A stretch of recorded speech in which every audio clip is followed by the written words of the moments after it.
Welcome to this sacred space. My name is Edris Harrell, and on behalf of First Unitarian Church of Wilmington, Delaware, I welcome you to our worship service, whether here in the sanctuary or online.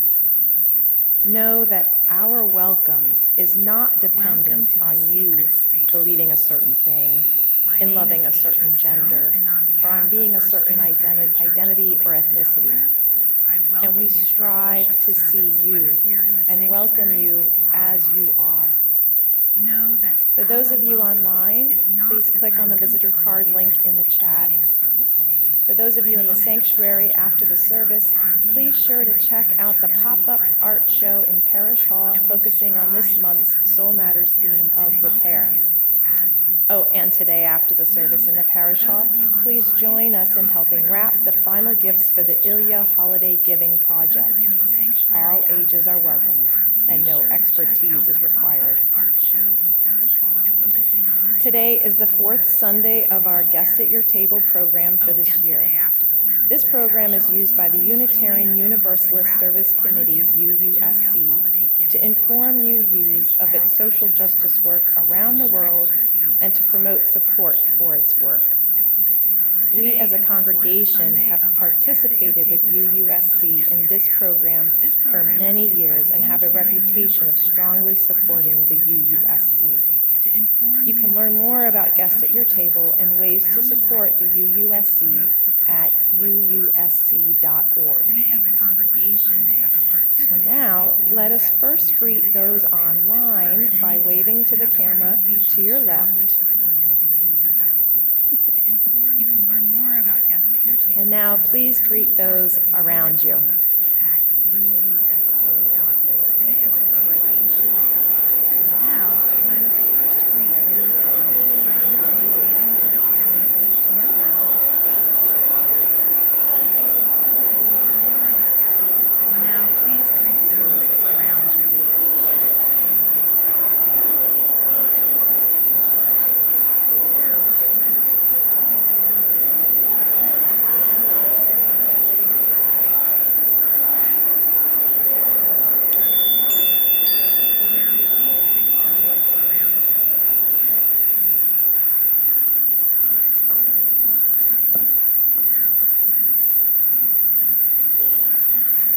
The title of today's sermon is Gratitude Anyway.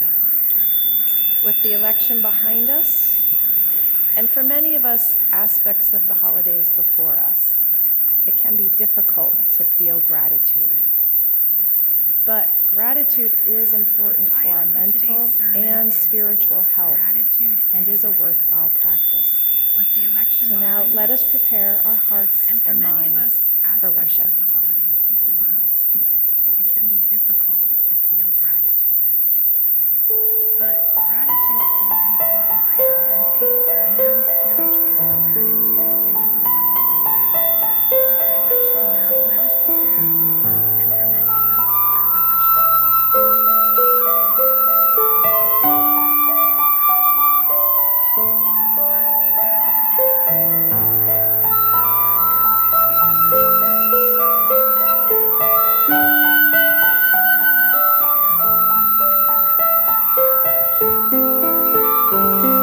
of us for worship.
Good morning. I am the Reverend Larry Piers, minister here at the First Unitarian Church of Wilmington. And I'm so thankful that Ann Turner and Susan Ryan have provided such beautiful music for us to begin with. Good morning. This morning. I am the Reverend Larry Piers, minister here at the First Unitarian There was something Church magical about it. And it was so magical that I could see in the AV booth that John Claney was almost dancing. And so thankful for John, and I think it's Cinda, and I can't tell, maybe David, I can't really tell who else is up there, to help provide this service for those who are joining us online. This week, as you know, is a week where we set aside time to give thanks. And whether we are joining with friends or family, I hope that is a meaningful time for you to pause and to experience gratitude for all that is, for all that sustains us, for all that strengthens us, and all that gives us hope.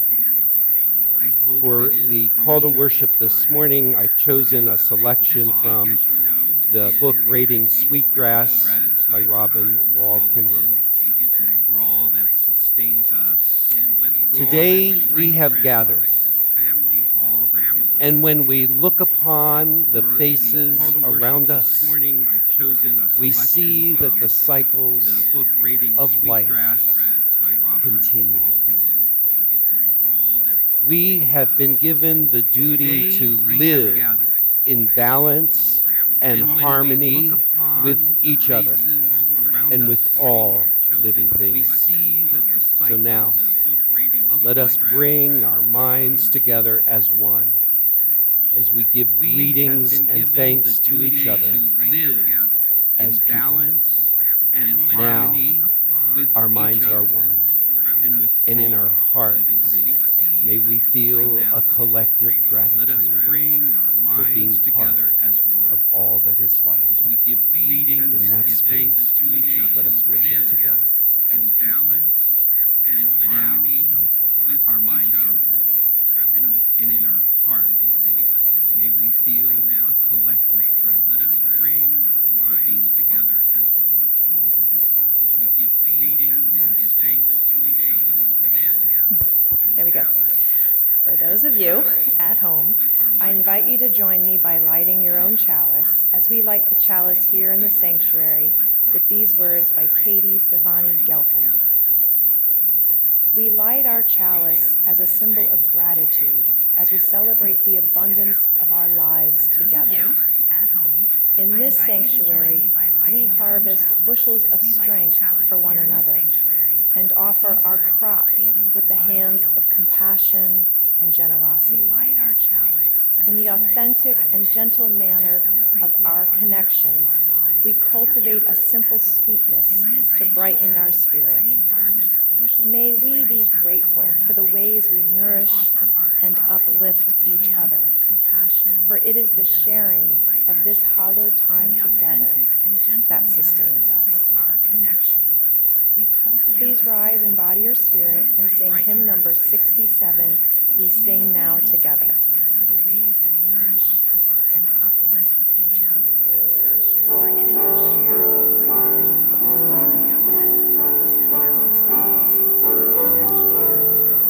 Please rise and body your spirit and sing hymn number 67.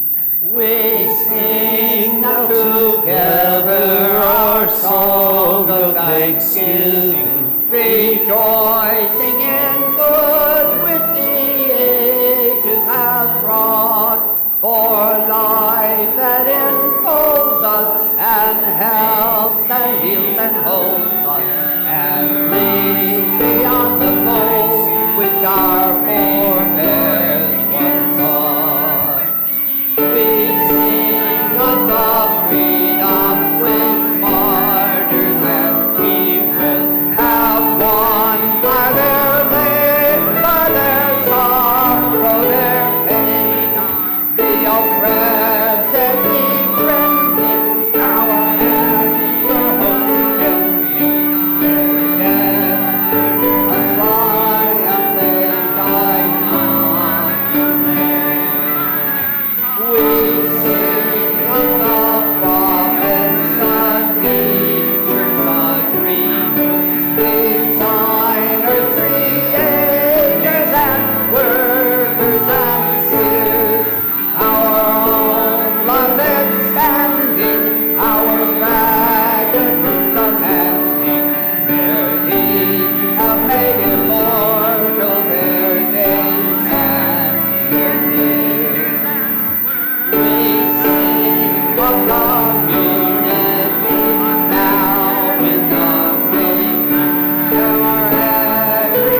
is a beloved community that nourishes minds and spirits, fights injustice, and transforms the world through loving action.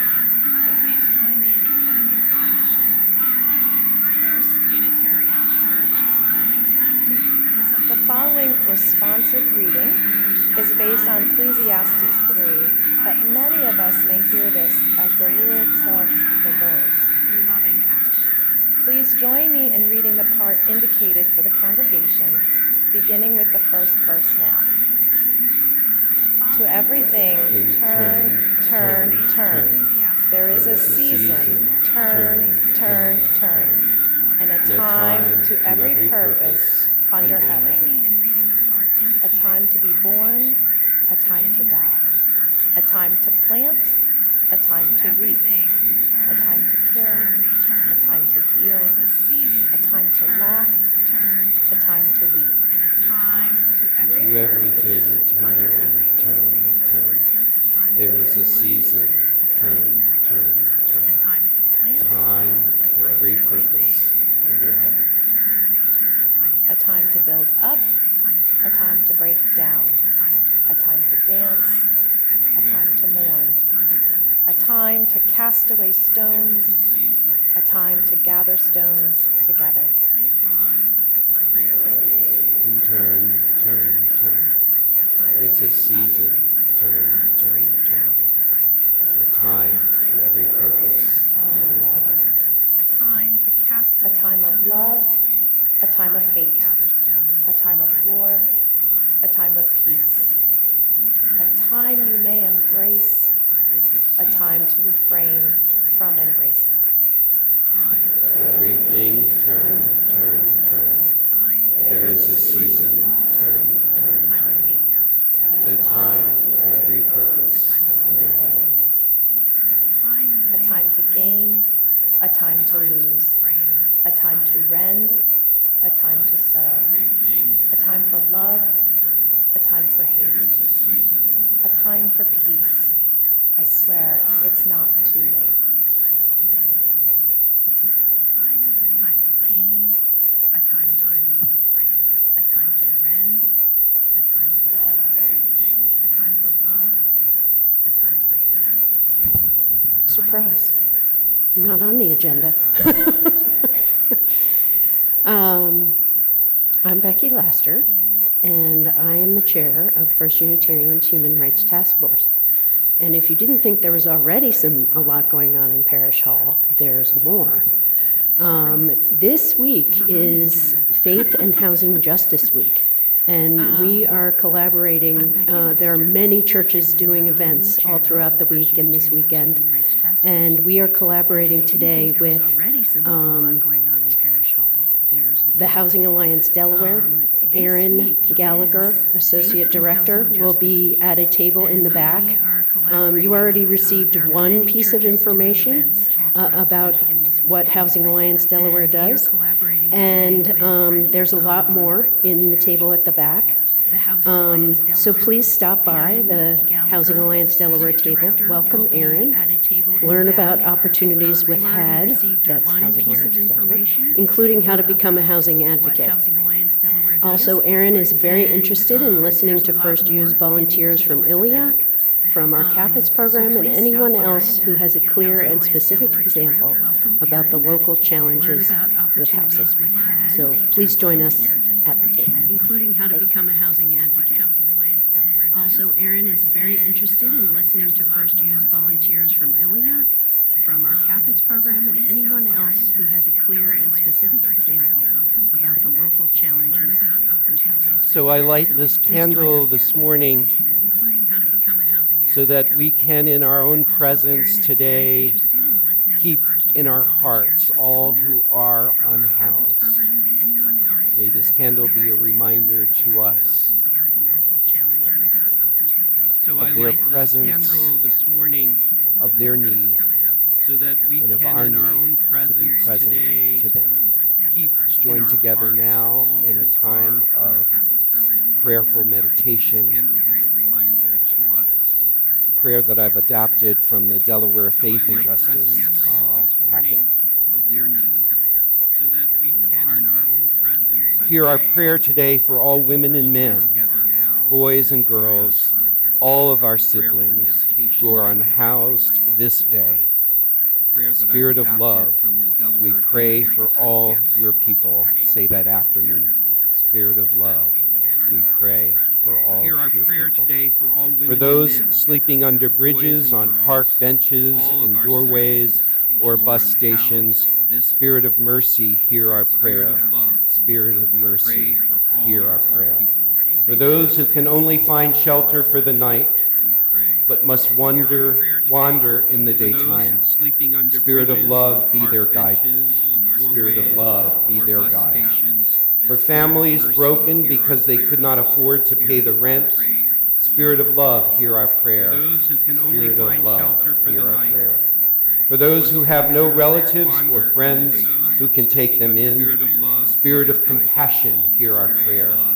Spirit of compassion, hear our prayer. For those who have no place to keep possessions that remind them who they are, Spirit of love, hear our prayer. For those who have no relatives or friends who can take them in. For those who've been betrayed by the social safety net, Spirit of love, hear our prayer. For those who have no place to keep for all those people that remind them, we pray that you will provide shelter, security, and hope. Spirit of love, hear our prayer. For those who've been betrayed by the social safety net, help us to see your face in the eyes of every unhoused person, so that we may be empowered through word and deed and through the political means to bring justice and peace to those who are unhoused. So may it be. Amen. In this shared silence, let's hold in our hearts all of those who are unhoused, all of those who are close to being unhoused. So may it be. May we be a presence of justice in this shared silence to change that situation. As we move into this holiday time, let's keep in mind and heart those particularly who have lost loved ones this past year and are experiencing this holiday time without those loved ones by their side. Is there anyone in this room who's had that experience? You might raise your hand. Particularly who have lost loved ones this past year. As we approach this holiday time, let's recognize that while we may feel joy, there may be others who are holding grief. So may we surround them with a compassion that surprises, heals, and holds them. As we approach this holiday time, let's recognize that while we moment, I'm going to ask you if you have other concerns or names that you want to state, that you state them aloud in this room or online on the chat. So let's take a moment to ask ourselves, what is it in particular that we're holding in our hearts as a concern? That you state them aloud in this room or online on the chat. So let's take a moment to ask ourselves, what is it in particular that we're holding in our hearts as a concern? That you state them aloud in this room or online on the chat. So let's take a moment to ask ourselves, what is it in particular that we're holding in our hearts as a concern? That you state them aloud in this room or would like to speak aloud in this room a particular concern. Invite you to do that now, Susan.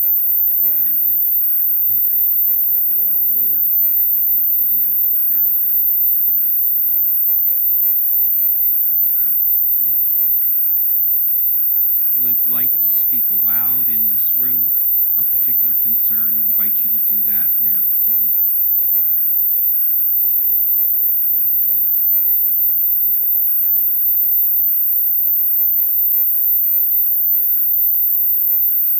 May our heart be big enough to hold all of these concerns and to be a presence of compassion, love, and healing, liberating love and healing in this world.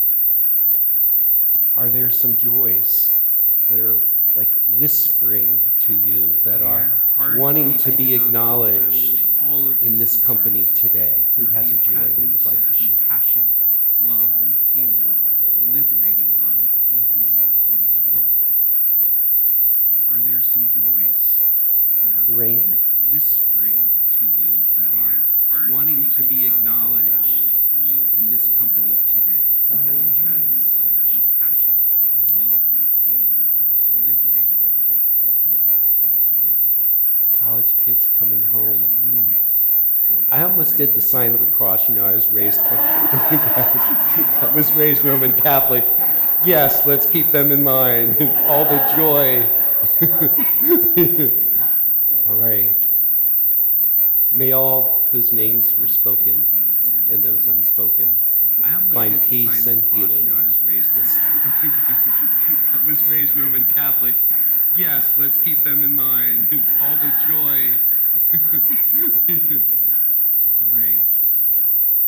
May all whose names were spoken and those unspoken find peace and healing. I was raised Roman Catholic. Yes, let's keep them in mind. All the joy.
So I want to let you in on a little secret. Unitarian Universalist ministers have a members-only Facebook. It's a Facebook group where we connect with one another, We share celebrations. Well, sometimes we share confusions and complaints with one another as well.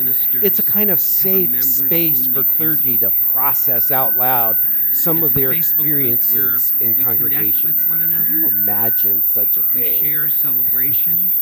I think clergy sometimes are just seeking a reality check. The subtext of these conversations can sometimes be, can you believe this? And sometimes these incidents that are being reported on might really rank up there in the Ripley's Believe It or Not. In the black church, the preacher might say, can I get a witness? And the congregation might say, amen, as the preacher then goes on to tell their story. And one of those recent members-only Facebook posts was from a minister right after she led her Sunday post-election service. You probably can imagine that this was not an easy service for a Unitarian Universalist minister to do. I know that it wasn't easy for me. Think about it. I suppose if you were a manic depressive, the post-election period would give you an opportunity to explore each end of that spectrum. Mania and depression in a matter of seconds, and then cycle back again. Approaching the election, clergy couldn't know what mood their congregations would be in, grieving or joyous, stunned or jubilant. So you had to be prepared for just about anything. And since you ministers don't tend to have stock answers for whatever ails you, such as it must be God's will, all of us, ministers or not, had to create meaning together. We had to, as I encouraged us to do in my post-election sermon, find the first few lines of the story that would propel us forward. I even had us do it right here in the sanctuary with index cards and pens. Who was here? Who remembers what they wrote on their card? Okay, that was a pop quiz. Very good. So, in the category of, can you believe this, or can I get a witness, having given her all, she said, this minister reported someone immediately after the service, a visitor, came up to her and complained by saying, I get distracted when you use your iPad while leading the service. The minister reported that she replied to the person, that's on you.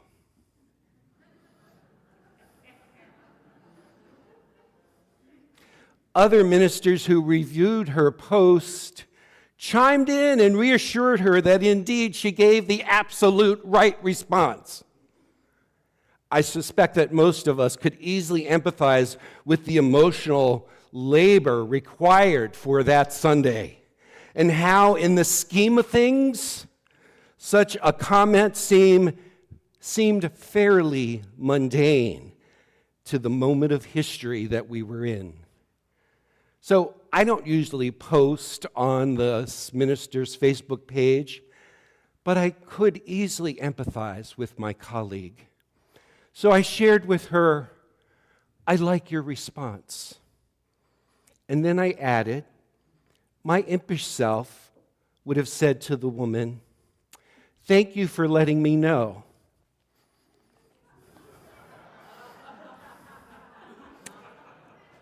My next sermon, next Sunday, is entitled, Keeping Things in Perspective.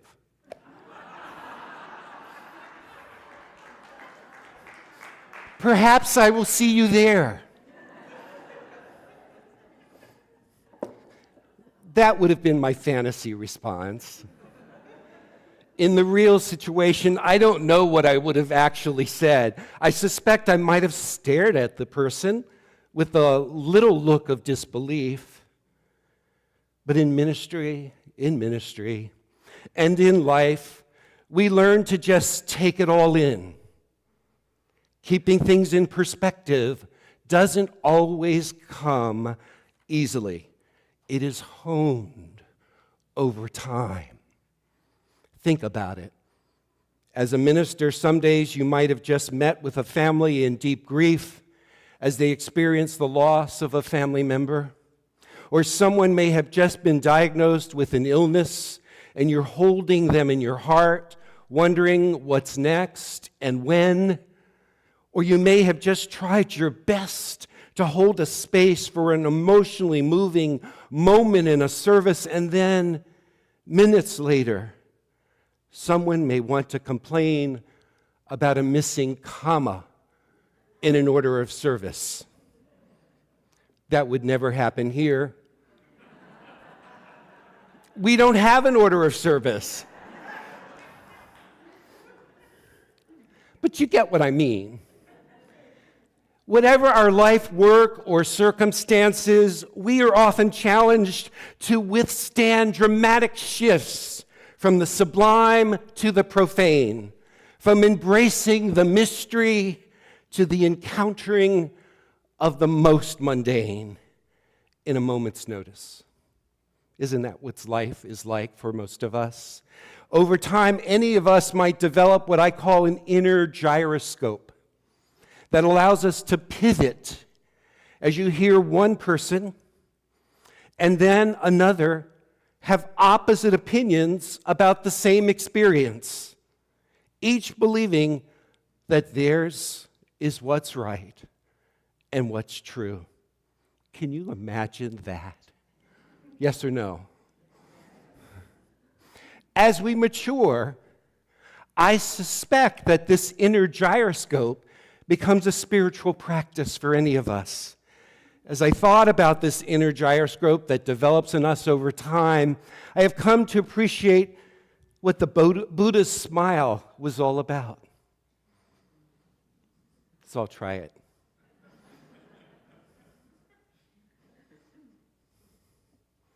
I've come to realize that perhaps in the scheme of things, non-attachment isn't spiritual at all, but probably the most practical response one could have in the changing waves of opinions and expectations that could threaten to engulf us and pull us down.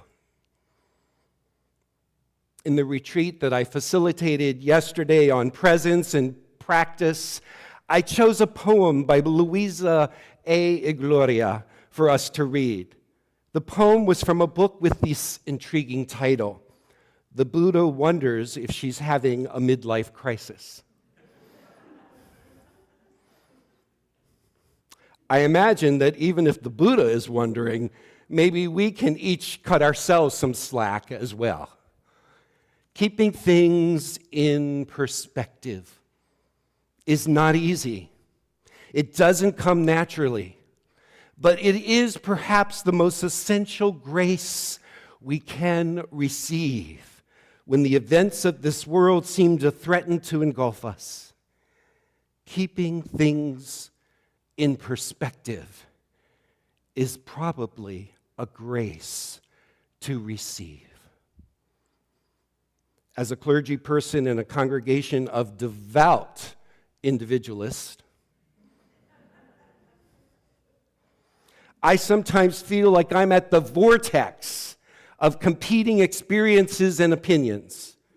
I can't always find Buddha's smile. Let's practice it one more time. I sometimes can just stare with eyes wide open. At my best, I often find myself in those moments of high opinions, simply feeling grateful that there are people who actually care about something. Do you hear me? I don't take that for granted anymore, that there are people who care about something. In the midst of life's changing weather and uncertain gusts of wind, over time, I want to encourage us this morning to develop a gratitude anyway attitude. I commend it to you. I don't think it's an accomplishment. I think it's a grace that we develop over time, a gift that arrives. And actually, it may be a gift that actually finds us rather than us trying to find it. I do believe that life's events shape us in ways that allow us to keep things in perspective. And I know that there are those of us in this room who have experienced the loss of someone, who have been thrown a curveball by life, who have had to hold things much lighter. Otherwise, they would be too weighed down. I'm reminded of that verse in one of our hymns in our UU hymnal, the wide horizon's grander view. I love that line, since it reminds me to appreciate things from a grander view. And when I do, I can experience gratitude anyhow. Anyway, sorry. Knowing that the sun is still providing warmth, the stars still shine brightly, and love still lures us on, I can still feel gratitude anyway. Of course, all of us can have a temporary bout of narrow focus when we get over-exercised by an inconvenience, when things don't go our way or the way we would like them to be. I guess the psychologist Richard Carson stated it succinctly years ago in his book entitled, "Don't Sweat the Small Stuff," and it has a long subtitle, and it's all small stuff, simple ways to keep the little things from taking over your life. I don't think you have to read the book. I think it's all in the title. But since it's been a while since I read the book, I searched for one insight from the book to share with you this morning. Carson says, true happiness comes not when we get rid of all of our problems, but when we change our relationship to them, when we see our problems as a potential source of awakening, opportunities for us to practice and to learn. Yes, I do believe there is this capacity that develops in us through life itself and life events where we are able to keep things in perspective, to see whatever is before us through the wide horizon's grander view. And when we have our occasional forays into a narrow focus, when we've zoomed into some detail or aspect of something and are not able to see the big picture, sometimes life itself puts things in perspective for us. Can I get a witness? And for that, I am thankful. My most pronounced experience of this happened during a 5-day training I was leading in the 1990s, in the summer when I worked for our national denomination, the Unitarian Universalist Association, in our headquarters in Boston. My role for 10 years was leading trainings and organizing national conferences on congregational growth and development, tracking the research on the topic and sharing this in ways that lay and clergy leaders could develop or redevelop their congregations, could begin to move from congregations that have a tendency to sometimes be so self-absorbed to becoming more and more places that were also interested in focusing on the community, the local communities in the world around us. These particular 5-day trainings were for clergy going to a new setting, and folks would fly to Boston from all over the country, and one particular summer required a lot more energy for me to lead a training I had led so many times. There were a lot of details, and fortunately I had an assistant to help me with a lot of the logistics, lodging, catered meals, photocopying. I sometimes joked it was sort of like the Goldilocks and the Three Bears, this bed's too soft, this is too hard, this meal. I didn't have to deal with all of that. But in the training, I had a big, fat, 3-ring binder of handouts that were distributed in sections at the beginning of each training module. And since this was in the prehistoric times, I had corresponding pages of transparent film called transparencies. Anybody remember those? Yeah. Those transparencies I could project using an overhead projector for each module. Those of you who weren't around during that time will explain it to you later. This was in the pre-PowerPoint era, soon after the time where we wrote things on stone tablets. The hardest part for preparing for this particular training wasn't the materials and the logistics. You see, a few months before this training, my spouse of 7 years had passed away after an acute illness. I was in deep grief, and yet I had to pull it together. People had already bought their plane tickets. It was already on everyone's schedule. And as the training proceeded, I realized I could pull this off. Then, on the second day, I began the module. I passed out the handout packet for that module. And lo and behold, somehow, some way, we were 2 handout packets short. I knew I could tell my assistant to go make copies later. I apologized. Yet someone in the group was really upset that we did not have this packet of handouts ready to give to them in that instant. You would think by the way that they were reacting that we had just threatened to take them off of life support. Typically, I am so very accommodating and apologetic. I really hate to disappoint anyone. And as they continued to share their upset, somehow something came over me. It was as if I was having an out-of-body experience as I watched myself saying to the person in a calm and reassuring way, "You are going to survive this."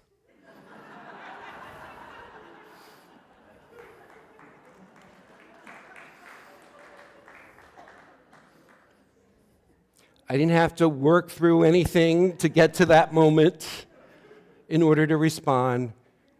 The words just arrived as grace operating through me. This person and I got to receive this moment of grace together. A wide horizon's grander view. It's what I would call now gratitude anyway. We looked at each other, and we each nodded with knowing eyes. They calmed it down, and we found some equanimity in the space between us. This week, it probably wouldn't have been on the radar of many of us in this room, but Tony Campolo, an evangelical minister turned sociologist, died at age 89. Campolo was controversial among his evangelical comrades because he happened to support same-sex marriage and was not afraid to say so, to share why his faith led him in that direction. A story that was told about Campolo in his obituary was that he would frequently start his speeches to Christian audiences by telling them 3 things. First, he would tell them how many children had died from hunger or malnutrition-related diseases the night before, a number in the tens of thousands. And secondly, Campolo would say, "Most of you don't give a shoot." I'll just use that word. And then he would say, "What's worse is that you are more upset with the fact that I said shoot than the fact that thousands of kids died last night. These days, we might call Campolo a progressive Christian leader to distinguish him from the others who are claiming the Christian label in our time. He was progressive because he challenged evangelicals to see caring for the poor as an integral part of proclaiming the gospel. He coined the term red letter Christians, a reference to the ways that the words of Jesus are printed in many New Testaments. I know you notice that when you do your reading. And he also to recognize that it was an alternative to the word evangelical. Campolo felt an alternative label was needed because, and I quote, evangelicals had turned their back on the good news, embracing right-wing politics and comfortable middle-class conformity. But the best cure, he wrote, for evangelicalism's ills was Jesus' actual words. So whether it's iPads or a packet of handouts or the word a speaker chooses to use, any one of us can lose perspective on the big picture now and then. And in such moments, I think it can be very helpful to hone a gratitude anyway. Gratitude helps us keep things in perspective. Before I conclude, I want to offer a particular piece of wisdom for this Thanksgiving. Are you ready for this? You have heard the no thank you portion. Someone described it as for every dish served at the table, we had to take a taste of it, at least a bite, and we put a single piece or spoonful on our plate and eat it. How many of you had that practice in your homes? By the way, this was not a practice in my household. My mother was from Italy. My mother would never say things to me like, just put a spoonful on your plate as a no thank you portion. Instead, my mother would look at me, take a big ladle of soup or pasta or eggplant, put it on my plate herself, and say, Lari, mangia, you're so skinny. I was then. Maybe as we gather with family, friends, neighbors this Thanksgiving, we might find ourselves among those who have different reactions and opinions to the election results, to what has happened even since the election, or what is on the horizon. There will be a time for us to make sense of all of this. There will be time for us to formulate our responses to real threats to our values and our care for our planet. But this Thanksgiving, if the subject comes up, I'm going to suggest that you allow yourself to just take a no thank you portion. If someone says something you know you disagree with, recognize it's only an opinion. Say that after me. It's only an opinion. Let's embody the wisdom of Monica Guzman, the book by the title, I Never Thought of It That Way, and just say, I never thought of it that way. Let's practice that. I never thought of that way. Try it one more time. I never thought of it that way. And one more time so it's in your bones. I never thought of that way. Like you really mean it one more time. I never thought of that way. And then maybe just say, could you please pass the sweet potatoes? Thank you. So let's reserve our best energy for engaging in the actions that we will most likely need to take as we move forward. This week, let's cultivate a gratitude anyway attitude and orient ourselves toward what really needs our best attention and energy in the longer term. Gratitude, I believe, allows us to keep things in perspective. In the times in which we live, we need to allow gratitude to open us up to more possibilities rather than to shrink from them. We are demonstrating that today in this congregation. Some of us will be gathering to wrap gifts for the independent living for young adults following the service. Some of us will be sharing our art from the Creativity Matters group on the theme repair. Some of us will be going to the table to learn more about the work of the Housing Alliance of Delaware during this Faith and Housing Week, Justice Week. Some of us will be gathering with our speaker from the Delaware ACLU to learn about our rights if we're called to protest, engage in nonviolent civil disobedience, or other actions in the coming months. We've invited other UU congregations in Delaware to join us on Zoom. We'll meet in here at 12 noon in the sanctuary. So indeed, if we can demonstrate with our actions our deep care for the common good, these will be more important in the long run than all the opinions in the world. So let's keep things in perspective and practice gratitude anyway and act on it day to day. So may it be. Amen.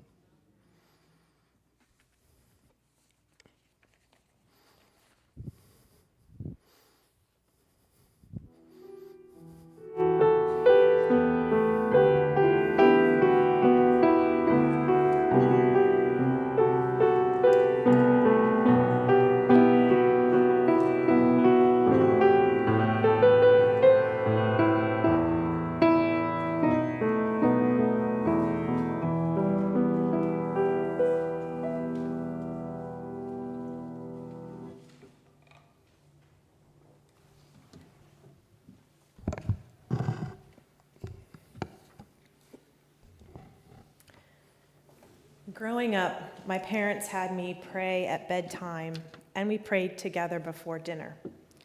We usually started off with giving thanks for the food and our family, and then asked for health and blessings.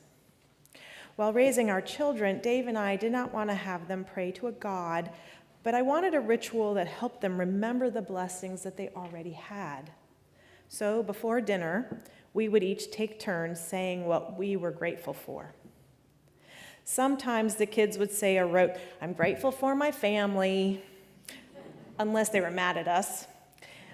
But most days, they had a list of good things that happened that day, or they felt an appreciation for a certain person or a pet. It often helped to push back the negativity of the day and start the dinner on a positive note. A couple years ago, I began writing a gratitude journal before getting ready for bed. It usually takes me just a couple of minutes to write a few things that I'm grateful for. Some days I'm able to easily write a long list of things, and some days I struggle to write more than my standard line of being grateful for my family. On the hard days, though, when I have to push myself to remember the basics of what a person needs in life, people who love you, that's when my gratitude journal really pays off, when I need it most. One thing that often makes it into my gratitude journal is this church. I am grateful for the friends I have made, for the children who make me smile and give me energy and hope, and for having a community that shares my values, especially when the world seems to be forgetting those values. I'm grateful for the work this church does, for the staff and volunteers who make it work, and for the space to contemplate and grow. We can show our gratitude through the gifts that we give back to the church, whether that be our time or a financial contribution. Our offertory is now the opportunity to ensure that the church that we are grateful for continues to provide us with the blessings we need. On the screen, there will be listed the different ways to financially contribute to First U. And for those of us in the sanctuary, there's the added convenience of our ushers passing the plate. Please join me in dedicating our offering.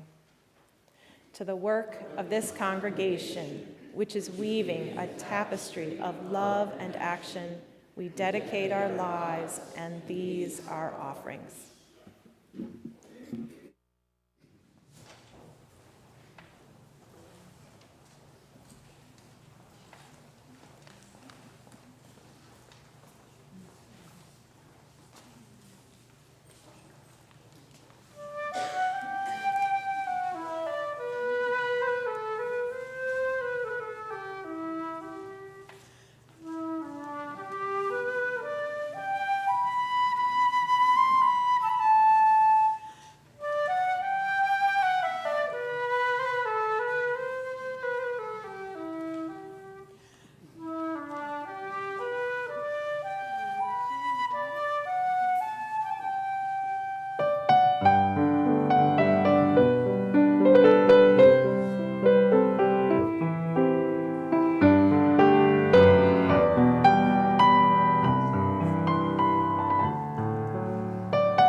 Thank you, Anna and Susan. We will extinguish the chalice as I read these words by Adam Slate. We end our gathering with gratitude for camaraderie, shared wisdom, goodwill, and support that we extend to each other within this community. May we continue to bless each other with these gifts, and may we reflect those blessings back out into the world as we minister to those around us.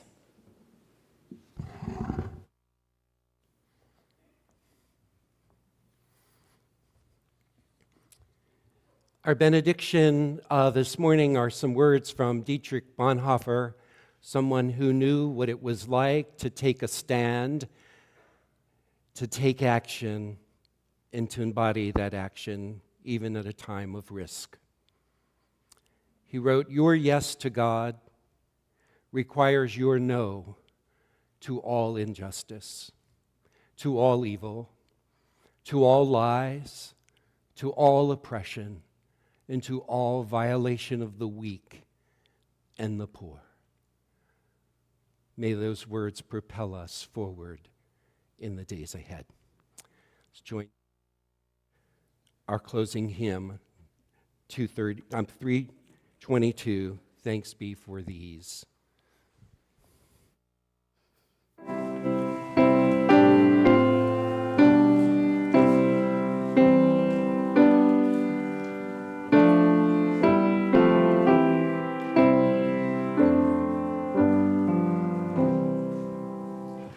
Thanks be for these wise holy signs,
before thee we celebrate. Sing and rejoice, our trust declare. Press all our faith into our faith. Bless now the destiny we share.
Thank you.